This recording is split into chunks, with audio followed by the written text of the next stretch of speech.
உங்கள் அனைவருக்கும் என் இனிய வணக்கம்.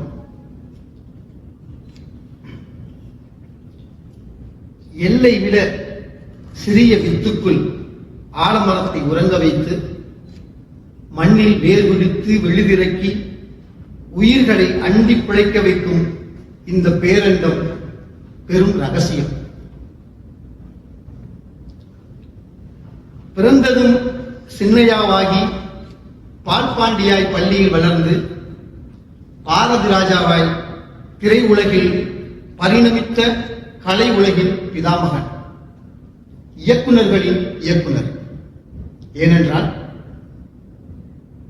இன்றைய நவீன திரைக்கதையின் வடிவமைப்பு எவ்வாறு உருவாக்கப்படுகிறது என்றால் அதற்கு சில அடுக்குகளை பரிந்துரை செய்கிறார்கள். 3 அடுக்கு, 5 அடுக்கு, 7 அடுக்கு என்று திரைக்கதை வடிவமைப்பில் நவீன திரையுலகின் முக்கியமான இயக்குநர்களாக இருப்பவர்கள் சரி, திரையை விமர்சிக்கக்கூடியவர்களாக இருப்பவர்கள் இந்த கட்டமைப்பை முன்னிறுத்துகிறார்கள். ஆனால் ஒரு சில ஆண்டுகளுக்கு முன்பு உண்மையை சொல்ல போன வேண்டும் என்றால் தமிழ் திரையுலகத்தில் பாரதி ராஜாவின் வருகைக்கு முன் வருகைக்கு பின் என்ற இடத்தை நாம் கட்டாயமாக பிரித்துக் கொள்ள முடியும். அந்த அளவுக்கு பாரதி ராஜா அவர்களினுடைய பங்களிப்பு இன்றியமையாததாய் இருக்கின்றது. இன்றளவு இந்த நவீன திரைக்கதை உருவாக்கத்தை பற்றி சொன்னேன் அல்லவா? இப்பொழுது இவர் எந்த கதையிலிருந்து தனக்கான கதைகளை வடிவமைத்து காட்சிப்படுத்தி இருக்கிறார் அப்படி என்று பார்க்கும் பொழுது முழுக்க முழுக்க யதார்த்தமான எளிய மனிதர்களின் வாழ்வியலின் அடிப்படையை கொண்டு அவர் கதாபாத்திரங்களும் கதைகளும் உருவாக்கப்பட்டிருக்கிறது என்பது ஆணித்தரமான உண்மை. எப்படி என்றால், நீங்கள் ஸ்டுடியோக்களில் அடைபட்டு கிடந்த தமிழ் சினிமாவை ஒரு கிராமத்தை காட்ட வேண்டும் என்றாலும் அதற்கு ஒரு செட்டை போட்டு அங்கே இதுதான் கிராமம் என்று வடிவமைத்து காட்சிப்படுத்திக் கொண்டிருந்த காலகட்டத்தில் அதை அந்த கிராமத்தை திரைக்கு கொண்டு வந்தவர் என்கின்ற ஒரு பெரிய காரணகர்த்தாவாகவும் ஒரு முன்னேற்றியராகவும் இயக்குநர்களின் இயக்குனராய் இருந்திருக்கிறார் பாரதி ராஜா என்பதில் எந்த மாற்று கருத்தும் இல்லை. அப்படி என்றால் இவர் பெரும்பாலும் திரைக்கதை எப்படி அமைக்கப்படுகிறது? 16 வயதினுடைய படம் மிகப்பெரிய வெற்றி பெறுகிறது. ஏன் வெற்றி பெறுகிறது? அல்லது அதற்கு முன்பே சில கதைகளை அவர் எடுத்து வைத்துக் கொண்டிருக்கிறார். ஆனால் 16 வயதிலே படம் நீங்க எடுத்துக்கொள்ளலாம், இது வெற்றி பெறும் எப்படி அப்படி என்று தயாரிப்பாளர் முன்னுரை செய்கிறார். உடனே 16 வயதிலே எடுப்பதற்கு ஏன் இவர் இயக்குநர்களின் இயக்குனர் என்ற வார்த்தையை நான் சொன்னேன் என்றால், அதாவது 16 வயதினுடைய அடிப்படை மையக்கரு அந்த கோர் ரொம்ப அழகாகவும் ஆணித்தரமாகவும் இருக்கிறது.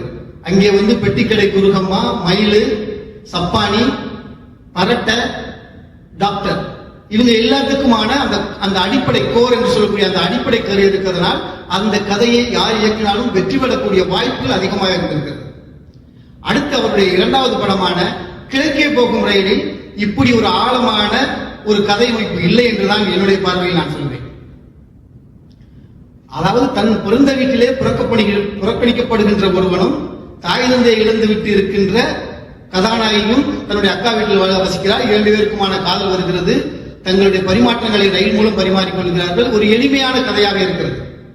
இதற்கு 16 வயதுகளை மாதிரியான ஒரு கோர், அந்த மைய கருத்து அவ்வளவு அடிப்படை மைய கருத்துகள் இல்லை என்றே சொல்லலாம். ஆனால் இந்த கதையை எடுத்துக்கொண்டு அதை வெற்றி படமாக்கி மக்களிடம் கொண்டு போய் சேர்க்கிறதுக்கு பாரதி ராஜாவால் மட்டும்தான் முடியும். ஒரு படம் இந்த இடத்தில் இந்த படத்தை குறிப்பாக சொல்ல வேண்டும் என்றால் அவருடைய இயக்கத்திற்காகவே இது வெற்றி பெற்ற படமாக இன்றளவும் பேசப்படுகிறது. அப்படி என்றால் ஒரு கிராமத்து படத்தை எடுப்பதற்குத்தான் இவர் சரியான ஆளு அப்படி என்ற ஒரு கட்டமைக்கப்படுகிறது அவர் பெயரில். திரையுலகமே அப்படி கட்டமைக்கப்படும் பொழுது அதை இல்லை என்று நிரூபிக்கிறதுக்காகத்தான் சிவப்பு ரோஜாக்கள், அவர் ஏற்கனவே 16 வயது நிலை படத்துக்கு முன்பே சிவப்பு ரோஜாக்களுடைய கதை அவர் கையில் இருக்கிறது. ஆனாலும் காலமும் சூழலும் அவருக்கு 3வது படமாக அந்த வாய்ப்பினை வழங்குகிறது. அது ஒரு உளவியல் ரீதியான அடிப்படையில் எடுக்கப்பட்ட படம். அதே மாதிரி 1981 டிக் டிக் ஒரு கொலை குற்ற பின்னணியில் உள்ள படமாக எடுக்கப்பட்ட படம். ஆக அனைத்து வகையான படங்களையும் வெற்றி படமாக இயக்குவதற்கு ஒரு சிறந்த இயக்குனர் எப்படி ஆகிறார்? எல்லா ஜானர்கள் சொல்கிறார்களே, எல்லா வகையான திரைப்படங்களிலும் தன்னை நிலைநிறுத்திக் கொண்டு ஆகச் சிறந்த படைப்புகளை தந்தவர் இயக்குனர் இமயம் பாரதிராஜா அவர்கள். அடுத்தபடியாக என்ன அடிப்படையில் அவர் தன்னுடைய படைப்புகளை வைத்தார் அப்படி என்று நாம் பார்க்கும் பொழுது, அவருடைய படைப்புகள் பெரும்பாலும் காதலை அடிப்படையாக கொண்டே இருக்கும், அல்லது காதலை அடிப்படையாக கட்டமைத்து விட்டால் இந்த மானுடம் பேரன்பால் நிறையும் அல்லது புரட்சி வெடிக்கும் என்ற தத்துவார்த்தமான அடிப்படையிலேயே அவர் கதைகள் பின்னப்பட்டிருக்கும்.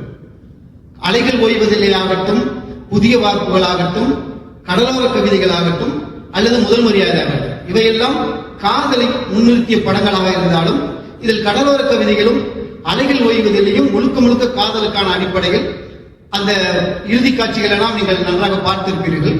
அதை உடைத்தெறிந்து இருக்கிற சமூக கட்டமைப்பை, ஏற்றத்தாழ்வுகளை உடைத்தெறிய காதல் தான் சரியான ஒரு வழி என்று அவர் ஆணித்தனமாக நம்பினார். அதை எல்லா படங்களிலும் எங்கெங்க கொடுக்க முடியுமோ கொடுத்துக் கொண்டிருந்தார். அப்படி என்றால் சமூக நீதியை பற்றி அவர் என்ன பேசினார்? உதாரணத்துக்கு சொல்ல வேண்டும் என்றால், வேதம் புதிது, அலைகள் ஓய்வதில்லை எல்லாம் இன்றைய காலகட்டத்தில் எடுக்க முடியுமா என்று எடுத்து அதை வெளியிட முடியுமா என்பதை ஒரு பெரிய கேள்விக்குறியாக மாறும். ஏனென்றால் அதில் சொல்லப்படுகின்ற கருத்துக்கள் இந்த சமூக கட்டமைப்புகளை உடைத்தெறிகிற கருத்துக்களை முன்வைத்து எடுத்த படங்கள். இன்றைக்கு இருக்கின்ற நவீன சமகால இயக்குநர்களுடைய எல்லோருமே பாரதிராஜா என்ற இயக்குனர் எடுத்த எல்லா கருத்தின் அடிப்படையில் இருந்துதான் இன்றைய படங்கள் வருகிறது என்பது முழுக்க முழுக்க உண்மை. இன்னும் சொல்ல போனால் அவர்தான் அந்த கிராமமாகட்டும், இல்ல உளவியல் சிக்கலாகட்டும், உறவுகளின் சிக்கலாகட்டும், உறவுகளின் சிக்கல் என்பதற்கு எடுத்துக்காட்டாய் கிழக்கு சீமைகளை இன்று வரையும் பேசப்படுகிறது. ஒரு அண்ணன் தங்கை பாசமாக இருக்கட்டும், அல்லது உறவுகளுக்கு என்ன மாதிரியான சிக்கல் வருகிறது, அந்த சிக்கல் எப்படி அவனுடைய ஆணவத்தை தூண்டிவிட்டு அந்த குடும்பத்தையே பிரிச்சு ஒரு கட்டத்தில் போய் நகர்த்துது, அந்த சிக்கலுக்குள்ள மாறுது. அங்கே ஒரு ஒரு அழகான காட்சியை வச்சிருப்பார். இவனால தன்னுடைய உறவுகளை இழந்துட்டான், அண்ணன் கூட பேசவே முடியல, இவனோட வாழ்ந்து என்ன சுகம் கண்டோம்னு ராதிகா தாலியை தூக்கி போட்டு போற அளவுக்கான ஒரு காட்சியெல்லாம் புரட்சிகரமான காட்சி தான். அதை நான் சொல்லணும், அந்த அளவுக்கு அந்த காட்சியை படுத்திருப்பாங்க கிழக்கு சீமையில். அப்ப வேதமதியில என்ன சொன்னாரு அப்படிங்கிற இடத்துக்கு போகும்போது, உண்மையிலே வேதமதியில ஒரு காட்சி அமைப்புல அனைத்து சமூக கட்டமைப்புகளும் இருக்கிற, ஒரு ஜாதி பின்னணியும் இருக்கிற ஒரு பஞ்சாயத்து சீனை இன்னைக்கு எடுக்க முடியுமா என்பது மிகப்பெரிய கேள்விகள், மிகப்பெரிய கேள்விகள். அதனால் காதலாகட்டும் அல்லது சமூக நீதியாகட்டும், இந்த அடிப்படை மைய கருத்துக்களை கொண்டே அவர் தன்னுடைய 43க்கு மேற்பட்ட படங்களை பெரும்பாலும் இயக்கியிருக்கிறார். அதில் 6 தேசிய விருதுகளை வென்றிருக்கிற மாபெரும் இயக்குனர். அவருடைய புகழ் இன்றல்ல என்றல்ல என்று இருக்கும். இறுதியாக முதல் மரியாதை உங்களுக்கெல்லாம் ஒரு மறக்க முடியாத, வாழ்வில் மறக்க முடியாத ஒரு கதை. முதலாக ஒரு பள்ளி படிப்பிற்காக அரசு மாணவர் விடுதியில் தங்கி தன் தாய் தந்தையர் அல்லது உறவுகளை விட்டு முதலாக பார்க்க போன படம். அடம் முடிச்சு ஒரு 2 ரூபா வாங்கிட்டு ஒரு டூரிங் ட்ராக்ல போய் அந்த வயசுல பார்த்த முதல் மரியாதை தான் இன்னைக்கு வரைக்கும் என் மனசுல மாபெரும் காவியமா இருக்கு. அதனால முதல் மரியாதையை எந்த காலகட்டத்திலையுமே அது உலக காவியமான படம் என்றுதான் நான் சொல்ல வேண்டும்.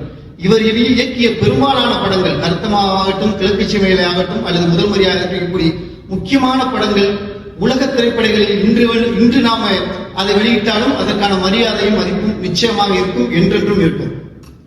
இவர் எப்படி ஒரு காட்சி அமைப்பின் மூலம் நம்மளோடு ஒரு இலகுவாக நம்மளை இலகுவாக்குவார் அல்லது நம்மளை வெகு இலவாக தொடர்பு கொள்வார் அந்த காட்சியின் மூலம், படைப்பின் மூலம். உதாரணத்துக்கு இன்று வரை அந்த கனத்த மலைச்சாமி, அதாவது சிவாஜி கணேசன் முதல் மரியாதையில ஒரு கனத்த மனதோடு வீட்டுக்குள்ள படுக்கும்போது அந்த சிட்டுக்குருவி வரும்போது ஒரு குழந்தையாக மாறி போவார். இன்று வரையும் சிட்டுக்குருவியை நான் என் வீட்டில் பார்க்கும் பொழுதும் நான் மலைச்சாமியாய் மாறி போகிறேன். என் வீட்டில் பொன்னத்தா இல்லை என்றாலும் நான் சிவாஜியாகி சில நிமிடங்கள் குயில் இருக்கா மயில் இருக்கா என்பதை காலம் முடிவு பண்ணும். ஆதலால் பொன்னத்தா இல்லை என்றாலும் நான் சிவாஜியாய் சில நிமிடம் சிட்டுக்குருவிகளோடு பேசுகின்ற இந்த படைப்பை பார்த்த பிறகுதான் இப்படி ஒரு மனநிலைக்கு நான் இருக்கிறேன் என்று சொல்லி இந்த நல்ல வாய்ப்பை வழங்கிய மற்றும் குழுவினர் நண்பர்களுக்கு என் மனமார்ந்த நன்றியை தெரிவித்துக் கொள்கிறேன். நன்றி, வணக்கம்.